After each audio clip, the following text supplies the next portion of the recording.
Hey everyone, Reid with Valor. Haven't been able to make videos the last couple weeks. I've been pretty busy, so decided to do one here with all the wild stuff happening in the universe. Let's go ahead and get started.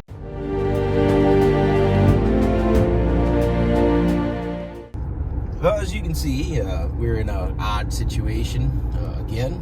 Russia's invaded Ukraine, and everybody's losing their minds over it. Well, geez, let's see here. Europe involved in another war. That's unusual in history, isn't it? That's unusual for one government in Europe to want to invade the other one. Boy, that's never happened. That's certainly why our founders didn't move away from there, right? Well, here's the thing, guys. This is a time for not emotionally reacting to stuff. It's always unfortunate when people die in war. It's always unfortunate when, people have the fear of having an invading army coming in or whatever. But here's the thing. This comes at a convenient time for an administration in the United States who has some of the lowest polling in decades, when prices are rapidly increasing. And the one thing that the White House spokesman, I don't do the gender neutral thing, but whoever she is, that redheaded ginger soul sucker, there's a funeral over here. I'm going to pull over and talk to you for a bit while paying respects.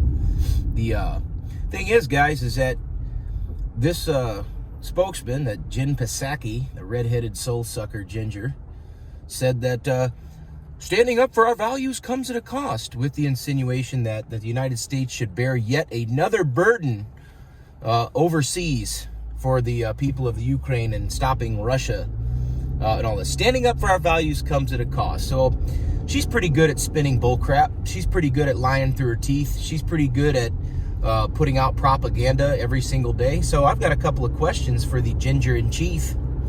I've got a couple questions for her. Standing up for our values comes at a cost. Okay, so does that mean with the First Amendment? That's the First Amendment's one of our core values in this country. It's one of our core God-recognized rights in the Bill of Rights, the First Amendment.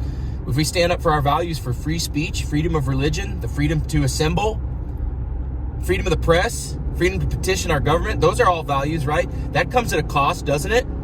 So why all the politically correct speech that you guys want every single day? Why all the censorship?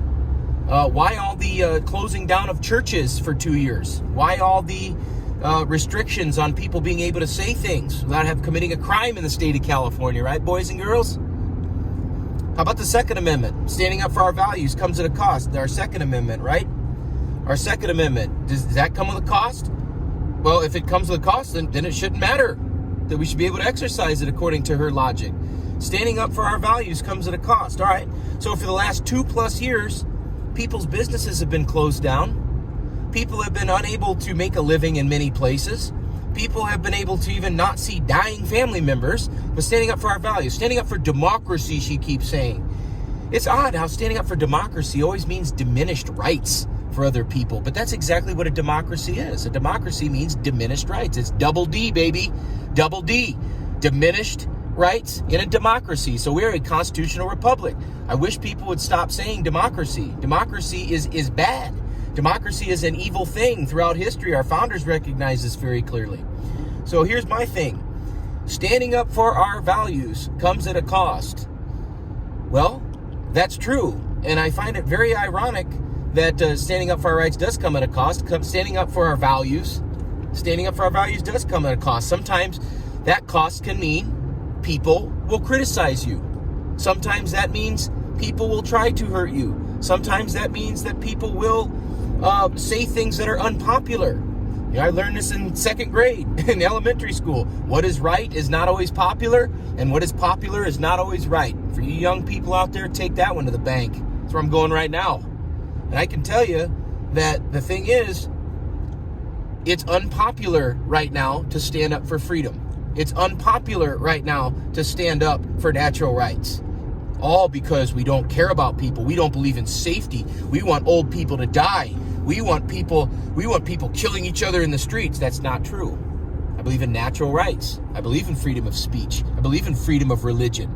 I believe in a freedom of assembly. I believe in freedom of the press. I believe in the freedom to petition your government for redress of grievances. I believe in the Second Amendment, which means an individual right to keep and bear arms for defense of one's body, family, nation, state, everything.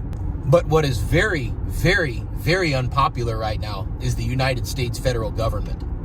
And that is why they're trying to distract you from all the problems that we have here in the United States on the knight-errant salvation of another country, thousands of miles across the world, that has zero to no bearing whatsoever on our own. Now it's time to stop the war drums, man. It's time to stop that. We are not going to go overseas and save someone else. And maybe had the nation of Ukraine not disarmed its own citizens and not allowed them to keep and bear arms, they wouldn't be in this situation, which I find it odd that all of a sudden now the government of the Ukraine is saying that their citizens can carry firearms, that they can carry. Anybody who wants to defend Ukraine will be able to carry a firearm to do so. Well, you're a day late and a dollar short.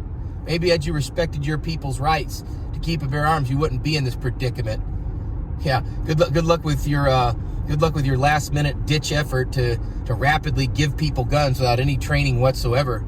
That's what happens. That's why in our Second Amendment it says a well-regulated militia, which means well-run, well-trained, well-organized. That's what that means. And that's what our founders knew. That's what our founders recognized as important. That's why we are different. So yeah, standing up for your values does come at a cost. That cost means that you spend time getting better with your firearm. That cost means you spend the money on ammunition that you're going to need and money that you spend on training that you're going to need to get better, so that if something like this ever happens to the United States, that we can defend it, that we can protect against it. And that's what our founders knew to be true, is that other countries will try to invade you.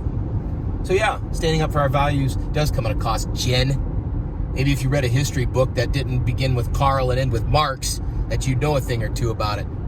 This is Reid, Henrichs of Valor, reminding you the lessons that we learn are written on the tombstones of others. We'll see you on the ridge.